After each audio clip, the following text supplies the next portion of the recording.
So too often people believe that when you start a fitness journey or a weight loss journey or a fat loss journey or a toning up journey or any kind of journey which involves you achieving a certain goal, it instantly means that you've got to make massive, drastic changes to your life. And this will either do one of two things. Firstly, it'll either intimidate people to actually begin starting this journey, ultimately meaning that they'll probably put it off. Or secondly, they'll start the journey, start trying to do these drastic changes, and then realise that they cannot keep up and they cannot sustain it, and ultimately give up after a week, 2 weeks, or a month. And the thing is, this couldn't be further from the truth. When you start a fitness journey, it doesn't exactly have to mean that you need to make massive, huge, drastic changes to your life. The opposite is actually true. You don't need to make massive changes. You just need to make smaller, more manageable changes, which over time will gradually accumulate. So picture this, somebody's just started their fat loss journey and they ask their friend for a few tips. Now, to put this in perspective, their friend actually goes to the gym 5-6 times a week, is very, very active, and doesn't really eat much sugar or takeaways or any of that. Now, this person, we'll call her Holly, now assumes that in order to get to the point where her friend is, in order to start making some weight loss progress, she needs to do the exact same thing. She needs to start getting 10, 15, 20,000 steps a day. She needs to go to the gym 5, 6, 7 times a week. She needs to cut out every single food which isn't as supportive of a fat loss goal, like, takeaways or things high in sugar, for example, or anything like that. But for Holly to do this, that means that she actually needs to make massive changes to her current life, because there are going to be certain habits and certain behaviours which Holly has done to get her into that position in the first place. She might be very sedentary, she might not move a lot, she's never been to the gym before in her life, she's never tracked her calories before,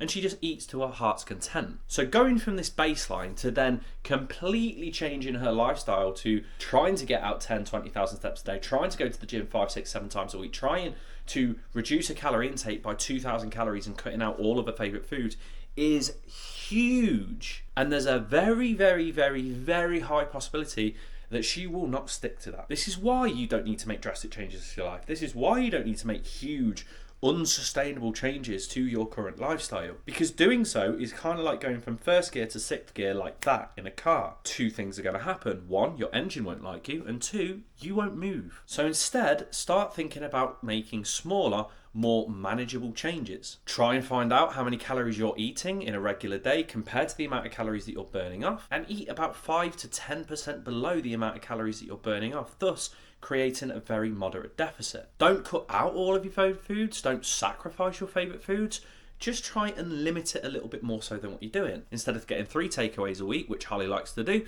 get 1 takeaway a week. Instead of having 5, 6, 7 cans of Coca-Cola a week, change that to Diet Coke instead. Instead of having 4 sugars in your coffee, have 1. Instead of trying to get to the gym 5, 6, 7 times a week, just go 2 or 3 times for about 30 to 45 minutes. Instead of trying to get 10, 15, 20,000 steps every single day, just look at your current step count and try and increase that by about 1,000. And then once you've stayed a little bit more consistent with these things, then you can start adding even more smaller changes. Dedicate an extra day to going to the gym, for example. Start improving your protein intake, thus creating that calorie deficit a little bit easier to stick to. Dedicate 20, 30 minutes every single day to go for a little stroll in the park, and therefore increase your activity, and therefore how many calories you're burning. Because the thing is, all of these smaller incremental changes are the things that are going to accumulate to make a big difference. Nobody goes from first gear to sixth gear like that without some resistance. You instead need to go through the gears as they're laid out to you. First to second, second to third,